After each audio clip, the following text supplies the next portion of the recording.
সরে এসো, এদিকে সরে এসো।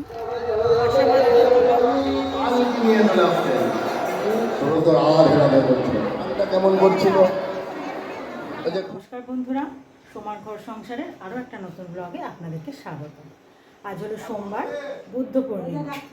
আর আজকে আমরা এখন যদিও সকাল সকাল নয়, 11টা বাজছে, আমরা সকলে মিলে রেডি হয়ে খাওয়া দাওয়া করে ঘরের পুজো সেরে একটু বেরোচ্ছি।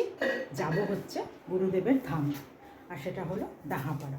আজকে 7 দিন ধরে ওখানে অনুষ্ঠান চলছে গুরুদেবের জন্মদিবস উপলক্ষে। আজকে শেষ দিন, আজকে ওখানে 56 ভোগ হয়। তো সেই জন্য আমরা ঠিক করেছি আজ সোমবার, কর্তামশাইয়ের ছুটিও আছে, সবাই মিলে একসঙ্গে একটু গুরুদেবের ধামে যাব প্রণাম করতে। আর অনেক দিন যাওয়াও হয়নি গুরুদেবের ধাম, যেহেতু আমাদের 1 বছর অসুখ চলছিল, তো সেই জন্য যাওয়া হয়নি। ওই জন্য যাব। আর ও বাড়ি থেকে আগে এখন শাশুড়ি মাকে নিয়ে নেব, নিয়ে একসঙ্গে 5 জন মিলে রওনা দেব। আপনারা সঙ্গে থাকুন, আশা করি আপনাদের কিন্তু ব্লগটা ভালো লাগবে। আর বেরিয়ে পড়েছি, এই যে টোটো ঠিক করা হয়ে গেছে, টোটোতে উঠে পড়েছে মা ছেলে। এবার আমি বসবো, তুমি উঠো এক পাশে। বাড়ি থেকে বেরিয়ে টোটোয় উঠে শাশুড়ি মাকে নিয়ে এবার আমরা গঙ্গাধারের রাস্তা ধরে রওনা দিলাম। গঙ্গাধারের রাস্তা বলতে বহরমপুরে যেটা গঙ্গার ধার, মানে গঙ্গার ধার হয়ে যেদিকে লালবাগ দিয়ে যাওয়া যায় সেই রাস্তা দিয়ে আমরা রওনা দিচ্ছি।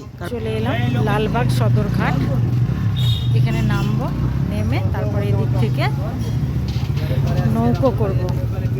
এখান থেকে এবার আমরা নৌকায় চাপবো, নৌকাতে করে ঘাট পার হলে ওপারে যাব। ওপারে গিয়ে তারপর ওখান থেকে আবার টোটো করতে হবে। এখান থেকে যেমন টোটো করে এলাম ওই রকমই এখান থেকেও আমরা আবার ঘাট পার হয়ে গিয়ে টোটো চাপবো। নৌকো লেগে আছে, কিন্তু একটু ভিড় হওয়া পর্যন্ত দাঁড়াতে হবে। এখন গেলে প্রচুর রোদ। চলো, ছাতা আছে সঙ্গে।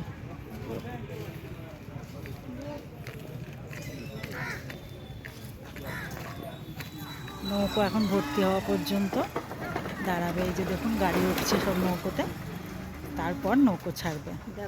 আমরা প্রচুর রোদ, ওই জন্য আমরা একটু ছাতা নিয়ে দাঁড়িয়ে পড়লাম। এই যে মা আছে এখানে, এই দেখো, আর এই যে এই ছেলে আর কর্তামশাই। সরে এসো, এদিকে সরে এসো। নৌকো ছাড়লো, আর এই গরমের সময় কিন্তু নৌকো চাপতে বেশ ভালো লাগে। তবে যদি সেটা হয় বিকেলবেলা, তাহলে কিন্তু আর কোনো কথাই নেই। তবে এটা যেহেতু দুপুরবেলা, তো এখন তো একটু গরমও লাগছিল, কিন্তু আবার এদিকে বেশ সুন্দর ঠান্ডা ঠান্ডা হাওয়া দিচ্ছিল, সেটাও ভালো লাগছিল। এই দেখুন আমরা কিন্তু এসে পৌঁছে গেলাম কথা বলতে বলতে এবারে।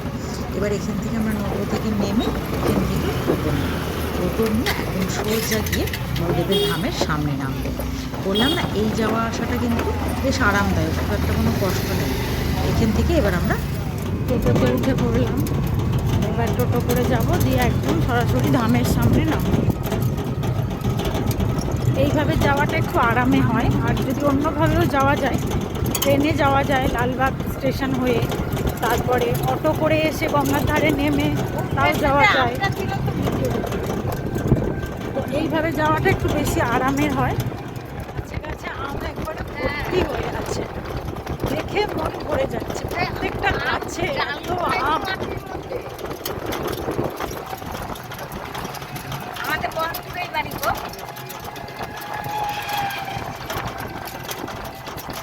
সুন্দর লাগছে দেখতে।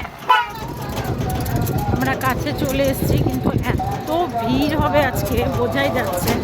এই দূর থেকেই সব টোটো লাগানো, চারি দুই পাশে টোটোর ভিড়। আর যেহেতু অনুষ্ঠানের শেষ দিন, সঙ্গে আজকে পূর্ণিমা, ওই জন্য আজকে ওখানে আগেই বললাম ওখানে আজকে ভোগ হয়, 56 ভোগ।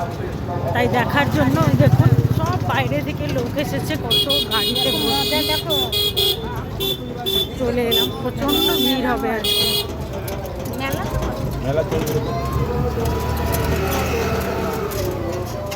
পৌঁছে গেলাম, এবার নামি, ভেতরে যাই। চলুন দেখি কত সুন্দর চারিদিকের পরিবেশ।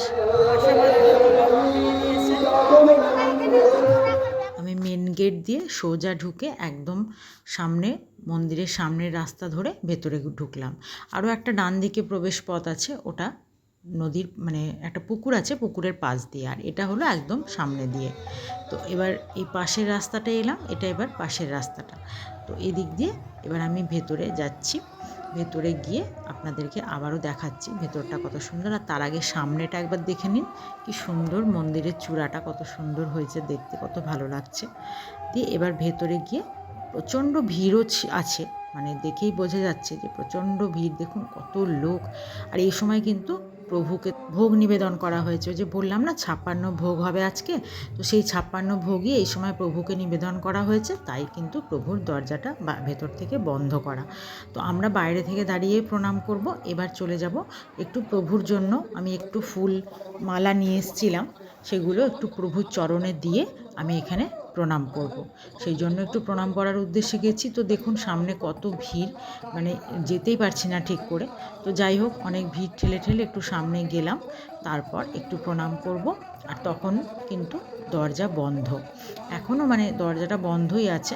যাই হোক, সামনে থেকে গিয়ে একটু প্রণাম করে নেব, নিয়ে তারপর ওখান থেকে বেরিয়ে এবার চলে যাব পেছনে প্রভুর যেটা মানে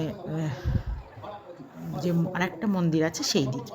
তো তার মধ্যেই কিন্তু দরজা খুলে গেল আর আরতি শুরু হয়ে গেল। তাই ভাবলাম একটু আরতিটাও দেখে নিই দাঁড়িয়ে। এই যে প্রভুকে একটু প্রণাম করে নিলাম, সবাই মিলে দেখুন একটু সকলকে সুস্থ রেখো প্রভু, সকলকে ভালো রেখো।